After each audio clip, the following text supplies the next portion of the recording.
बिस्मिल्लाहिर्रहमानिर्रहीम। अस्सलाम वालेकुम दोस्तों, उम्मीद करता हूँ आप सब लोग खैरियत से होंगे। मैं हमेशा कहता हूँ फॉरगिव एंड फॉरगेट, माफ़ करो और भूल जाओ, और दूसरों की गलतियों को ऐसे माफ़ करते रहो कि जैसे अल्लाह हमारे गुनाहों को, हमारी ख़ताओं को, हमारे बुरे अमाल को माफ़ करता रहता है। एक ऐसे इंसान की कहानी मैं आपके साथ लेकर आया हूँ कि जिसका मसला सिर्फ़ और सिर्फ एक छोटी सी चीज़, एक फॉरगिवनेस से, एक माफ़ कर देने से उसको ज़हनी सुकून आ गया। कैसे? देखिए, एक इंसान को मैंने कोच किया, उम्र तकरीबन 31-32 साल होगी, शदीद डिप्रेशन, नींद का मसला, problem, stomach problem, hair problem, skin problem, हर वक्त नेगेटिव ख्यालात, पैनिक अटैक्स, प्री डायबिटीज़, और कभी इधर ईसीजी करा रहे हैं, कभी उधर ईसीजी करा रहे हैं, कभी इस डॉक्टर के पास जा रहे हैं, कभी उस डॉक्टर के पास जा रहे हैं, ब्लड टेस्ट सब क्लियर है, बस सुकून नहीं है और सुकून नहीं मिल पा रहा। हर मसले का की दवाई खा के देख ली है, लेकिन सुकून नहीं कहीं आ रहा। जब मैंने इनको 1-on-1 कोच किया तो मेरे सामने जो इन्होंने बताया कि जी मुझे ये होता है, मुझे वो होता है, मुझे ऐसे होता है, मुझे वैसे होता है। मेरी आदत है, मैं पहले इंसान को बड़े गौर से सुनता हूँ, फिर मैं उसको कुछ गाइडलाइंस देता हूँ कि यार ये क्या कर रहा है, ये कहाँ गलती कर रहा है। मैंने ज़िंदगी में जो उसकी स्टोरी सुनी, जो बकौल उसने स्टोरी सुनाई कि मुझे ये होता है, मुझे वो होता है, ये कहानी नहीं थी। कहानी दर हकीकत कुछ और थी। कहानी थी उस 19 साल लड़के की और उस 15 साल लड़की की, जिन्होंने 3 साल मोहब्बत की। लड़का बहुत ज़्यादा गरीब था, घर का सबसे बड़ा लड़का था, सबसे बड़ा लड़का था, सबसे ज़्यादा नहीं, सबसे बड़ा। हर जिम्मेदारी थी उस पर, और बाकी छोटे बहन भाइयों की जिम्मेदारी भी उस पर थी।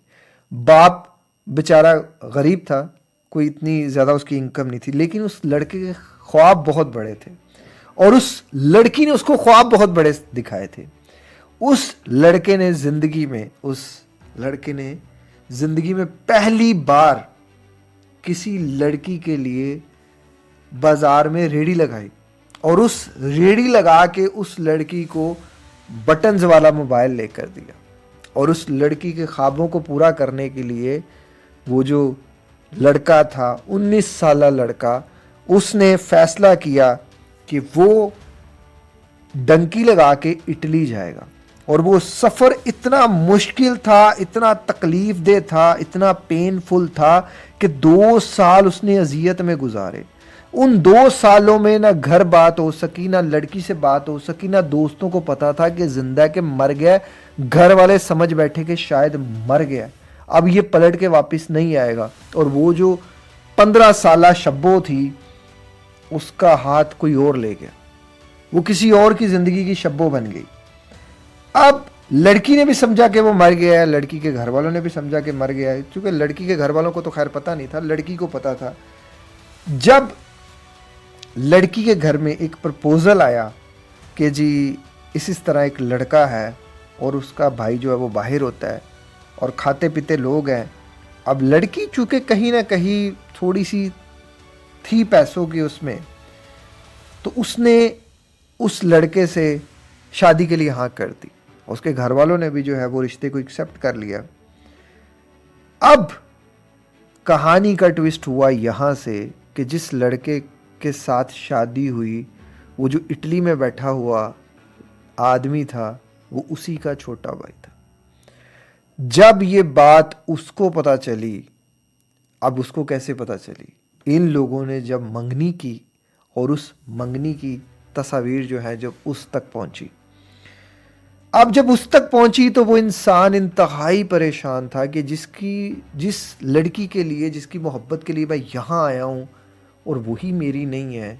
खैर, वो अपने छोटे भाई की मोहब्बत में खामोश हो गया, और उसने आना था लेकिन वो नहीं आया। वो 5 साल अपने इसी तरह ही अपने आप को बाहर रोक के रखे हुए था, परेशानियों में, तकलीफ़ों में।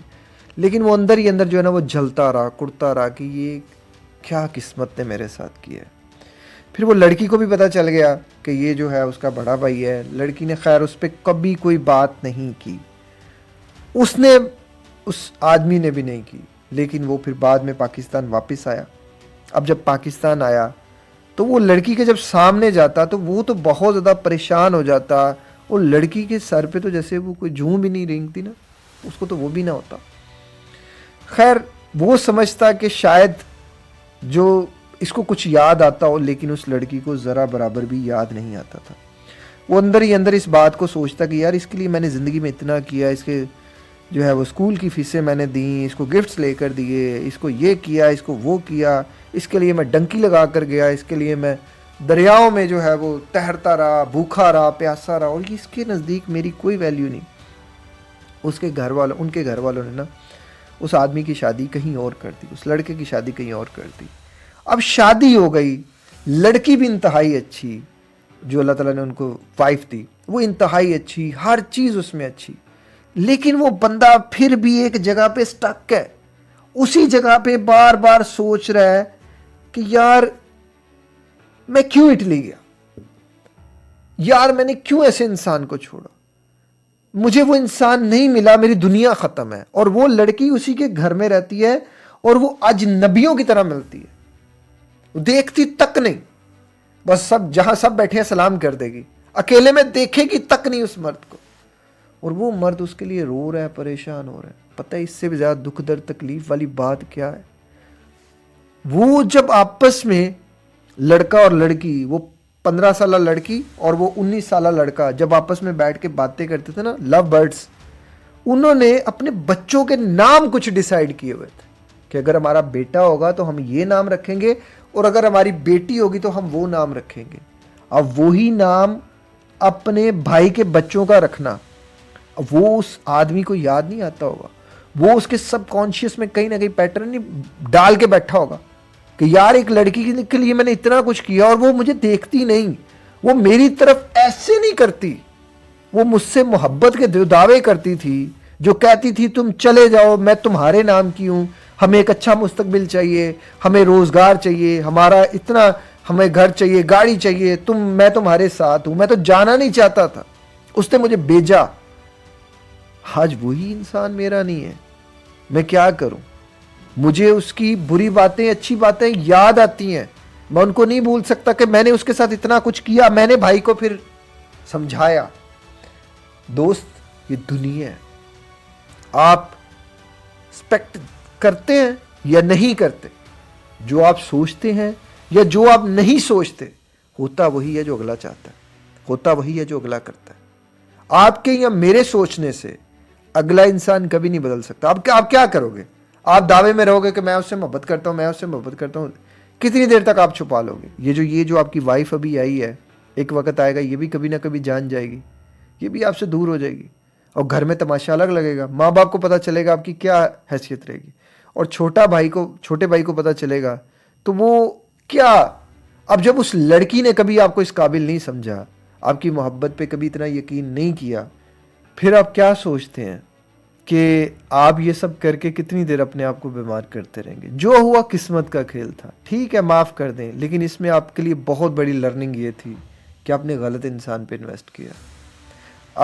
आपको इसके बदले में जो इंसान मिला वो बहुत अच्छा है। आपको जो बीवी मिली है वो आपकी केयर करती है। आप अपनी भाभी को और अपने आप को करके देख लें कि आपकी जो भाभी है वो रूलिंग नेचर है। उसने कहा जी वो वाकई बड़ी रूलिंग नेचर है, उसने मेरे भाई को बड़ा कंट्रोल किया हुआ है। और आपकी बीवी इतनी अच्छी है, आपके लिए नाश्ता बनाती है, आपके लिए हर अच्छे, आपको सपोर्ट करती है, आपकी हर तरह की जो है वो ज़रूरत को पूरी करती है, आपकी ख्वाहिश को पूरा करती है, आपके लिए जो खाना बनाती है, आपके माँ बाप की इज़्ज़त करती है। और ये बातें उन्होंने मुझे खुद बताई। तो आप एक इंसान को, अल्लाह ताला ने आपको इसलिए वो इंसान अच्छा दिया कि हो सकता है वो जो इंसान था वो आपके लिए बुरा होता, आप उसे माफ़ कर दें, आप उसे भूल जाएं। और बिलीव मी, जिस दिन उस इंसान ने मेरी इन बातों को सुना और उसे माफ़ कर दिया, मैंने कहा हाँ जी बताएं कैसा महसूस हो रहा है। पहले तो वो रोया, बहुत रोया, बहुत रोया, रो रो के शायद आंसू खुश्क हो गए और नाक लाल हो गई। वीडियो कॉल पे वो थे। बाद में एक लंबी सी सांस ली और खुशी के मारे मेरा शुक्रिया अदा किया, और आपने कहा वाकई मैं एक ऐसे इंसान के लिए रो रहा हूँ जिसे मेरे रोने का पता ही नहीं है, और जिसे मेरा एहसास ही नहीं था, जिसे मेरी कदर ही नहीं थी। मैं उसके लिए अपनी ज़िंदगी तबाह करता रहा, मैं उसके लिए ख़ुद को बर्बाद करता रहा, मैं उसके लिए अपने आप को बेहाल करता रहा। बस मेरी गलती थी। मैं एक ज़िंदा इंसान हूँ, मेरे ऊपर मेरी जान के कुछ हकूक़ हैं, मेरी जान के मेरे राइट्स, मेरे अपने राइट्स हैं। मैं ख़ुद को क्यों दुख दे रहा हूँ, मैं ख़ुद को क्यों अजियत दे रहा हूँ, मैं ख़ुद को क्यों तकलीफ़ दे रहा हूँ। आज के बाद, आइंदा के बाद मैं ये सब नहीं करूँगा। मैं आपकी बात पे अमल करूँगा, मैं अपने आप को खुश रखूँगा। वो एक फॉरगिवनेस ने पूरी की पूरी उनकी ज़िंदगी बदल दी। ज़िंदगी में कोई इंसान आपके साथ बुरा कर दे ना, उसे माफ़ कर दे। आप माफ़ उसके लिए नहीं कर रहे, अपने आप के लिए कर रहे हो, और उसे भूल जाना। माफ़ करें और भूल जाएं। उसने जो किया वो अल्लाह से पाएगा। बस अल्लाह के ऊपर रखें। आप देखें आपकी ज़िंदगी किस तरह बदल जाती। और हमारे ज़हनी सुकून का ताल्लुक सिर्फ माफ़ कर देने से होता है। हमें माफ़ करना पड़ेगा, दूसरों को भी और अपनी गलतियों को भी। और इस तरह की मोटिवेशनल वीडियोस को देखने के लिए चैनल को सब्सक्राइब कर लीजिएगा और सारी इंसानियत के लिए दुआ कर दीजिएगा। अल्लाह ताला सबको ज़हनी सुकून दे, और सबको ज़हनी सुकून दे, हमको ज़हनी सुकून दे, आपको ज़हनी सुकून दे। अपना बहुत ख्याल रखिएगा, मुझे दुआ में याद रखिएगा। मिलते हैं किसी और वीडियो में किसी और टॉपिक के साथ। और एक और ज़िंदगी के नाम के हॉस्पिटल के लिए दुआ कर दीजिएगा और चैरिटी कर दीजिएगा। अस्सलाम वालेकुम, अल्लाह हाफ़िज़।